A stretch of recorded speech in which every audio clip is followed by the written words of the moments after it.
Welcome to Unemployed and Afraid, a podcast that explores the glorious mess of building your own business with the people doing it. I'm your host and fellow business builder, Kim Kerton. Thank you for being here. Let's get into some good, honest, small business chat. When I started to think about you and what I could do in this episode for you that would be helpful on your current business building journey, I felt really stuck. Now, before you hit stop on this episode or come on, Kim, help me out here. I'm listening to this for support in my business. I have got you, but I thought it worth sharing how I actually got here. So I've been spinning in this cycle of procrastination, exhaustion, frustration with myself mainly, and this constant sense of dread. It does sound awful and it feels awful, but it may also be super relatable. So I hope if you think, oh gosh, this is going to be really negative, you just bear with me here as I bring this back around for you with my regular dose of realism. So I know what I want to do in business, in all the growth areas that are in front of me. And I know how to do it. I just can't seem to actually do it. And I find myself feeling like I'm wading through absolute mud just to get things moving or to keep myself off the bed or off the couch, just absolutely stuck in this chronic kind of procrastination or paralyzed cycle, again, despite knowing what I want to do and wanting to do it. And this has been coupled with some pretty extreme bouts of inspiration in which everything flows. You know, that 20 minutes of the day where you get out about 4 hours worth of work in 1 second, just go figure.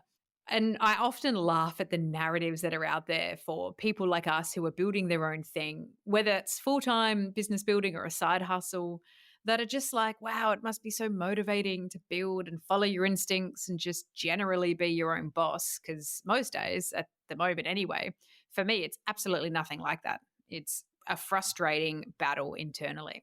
So when thinking about how I could show up here for you and support you today, I honestly had nothing for quite a while. And that feeling of having nothing, honestly, at times, it made me think fuck it, no solo episode this week. No solo episode ever again. Maybe I'll just stop doing the podcast altogether. What am I doing this for? Honestly, so dramatic when I know exactly what I'm doing it for. I love it. And we have a lot of fun. And I'm here to support you. And we're going to build amazing businesses by hearing each other's stories and supporting each other. So I got over that, but I'm still in this cycle. And I started to think more deeply and think out loud, which will be talking to myself if I'm home alone. Maybe you do that too. Or it's more likely berating my partner to brainstorm all things to do with my work with me in the 3 minutes he has spare across the day between a stressful job and finishing his psychology masters. What an absolute couch I am. But he's generous enough to do it with me because I think there's part of him that really enjoys being able to contribute. So in talking out this feeling of being stuck and feeling like I'm in a self-perpetuating negative and flat cycle about how I don't feel like showing up anywhere on the socials at the moment or even here on this pod or in meetings that I have, like meet and greets. I feel like I have to really razz myself up for them. And just not really wanting to put myself and my thoughts out there and rather just kind of wanting to hide and having to fight that feeling quite a little bit. I realized how much negativity I'm perhaps taking on from what's around me and how when my balance is out with that, I can really catastrophize and forget to see all of the positives that are happening and, all of the good things that are going on. So, of course, I, like you probably do, want to show up more in the socials, build business on there, blah, blah, blah. But every time I'm on there, it's incredibly anxiety inducing. Like the news cycle, it feels dire. The extreme sharing of frustrations at differing opinions and the intensity of it all has become very draining. So that alone is difficult to show up for. And there's so much negative narrative that's cutting through about business at the moment, whether it be from the personal sense, people making change and struggling with that, but moreover, that bigger narrative around the economy, how hard it is, how burnt out everybody is, how stressful the economic conditions are, it's all very negative. And as someone who spent a lot of time in the media, I understand that negativity sells, it gets eyeballs, it gets engagement. But as a human being, I find it quite overwhelming. And then I also got a ridiculous rent increase from my landlord. So that just proper pissed me off. But that's besides the point. I'm sure there's plenty of us experiencing that at the moment. But so much out there feels heavy. So it's no surprise that we might be feeling the impact of that, as well as the general impact of building a business, and how that can sometimes just weigh a little bit on us. And we need to like check in with ourselves and find those things to keep ourselves focused and positive. But there is so much lightness still around if we look hard enough. And personally, I have needed a lot more of that positivity than ever before. I need to hear about all the businesses that are doing incredibly well in these strange economic times. Ironically, my consulting business is actually one of them. It's doing incredibly well by a lot of measures, not as well as I would like to, because, like most people, I have extraordinarily large dreams, but there are really good wins in there. But I want to hear about more stories from people sharing that, even if it's not exactly what they want, just the positive things that are happening. I want to hear more stories about the businesses that are innovating and pivoting and realigning priorities in all the right areas for them.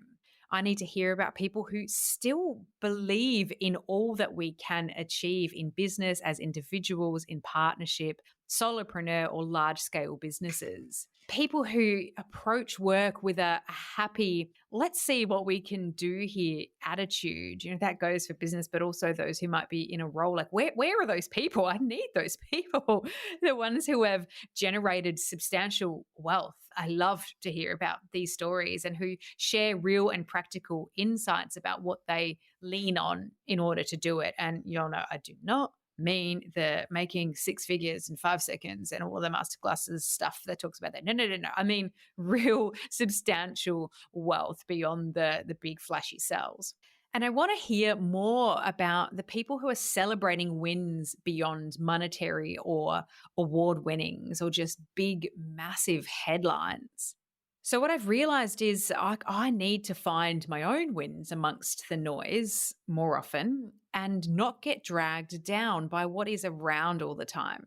And disclaimer, I do not believe in any way in turning a blind eye to the atrocities in the world right now, far from it. But I mean recognizing that we are in the world that we're in individually, experiencing our own lives, our own families, our own days, our own businesses, our own thoughts, and our own futures that we're building towards. And what good can we each find in that to allow us to recenter and show up feeling as motivated as we can, or simply grateful for all the wins that we are actually achieving? And some of those wins could be that instead of smashing budgets that you set for yourself, you've seen a win through increasing your network. Maybe you've had a couple of new meetings with potential clients that haven't got anywhere right now, but they were really positive and really nice connections, and you could see something there in the future. Or just meeting with potential like business friends or collaborators and just having those conversations. That's a win. That's building your network, which is so much of your net worth. It could be that you posted a meme reel or a meme still and got a massive lol from it. Maybe not even massive, maybe just a couple of lol face emoticon responses from people, meaning that you made someone else feel happy, even if just for a fleeting moment. It could be that you've started to land a new idea that you've had, be that for a new service offering or maybe a new business entirely, or maybe just a shift in your sell, your narrative, even if it's only in your head right now or stuck in some shitty first draft stage. Working on that idea and starting to move it forward, even just the thinking, that is a huge win. Maybe that pitch that you did that didn't get picked up allowed you to firm up your sell for next time. Maybe I'm speaking to myself about that one. Maybe you simply ate some incredible food this week and nourished your body really well. And really well could mean by eating stuff that you just really love. Okay, it's not exactly a business relevant thing, but it is a win. And for me, feeling stuck and paralyzed means there's far too much noise in my head and around me that I'm not in control of, or I'm not able to have a more focused and positive spin on. And I know that I need to do what I can to focus on the positive things that are happening in my life and in my work, in my business, that there is so much growth to be had. regardless of what is happening economically around it. Again, I do not have blinkers on, but regardless of what is happening economically around us, need we be reminded that Uber started in a recession? And need we be reminded that this often brings opportunity? It brings recentering ourselves and thinking about what could be next. It could mean change. It could mean downsizing one thing to work towards growing another. It could mean so many things.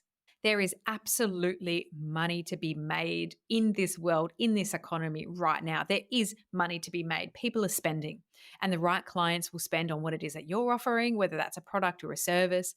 But more than that, there's currency in further curating or nurturing your network. There's currency in exploring a new idea and moving it through the internal growth stages that, if you're anything like me, you just feel like they go on for like way too long.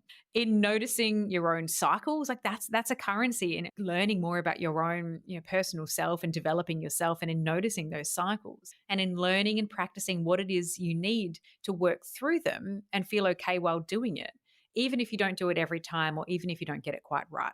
And now I can't just thank my hellhole, please get me out of this help plea to my other half for getting me to this place where I could actually show up and create this episode for you today.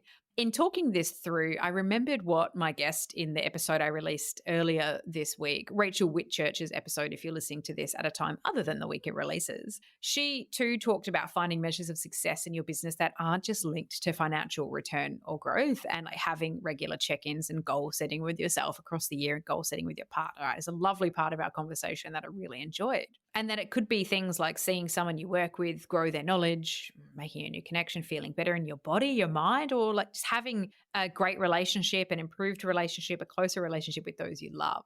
I'll make sure the episode is linked in the show notes for you if you haven't heard it yet. But this part of it, clearly somewhere in my overwhelmed, paralyzed psyche has stuck with me, because in talking this out and getting to this place, I was like, yes, it's exactly what I need right now.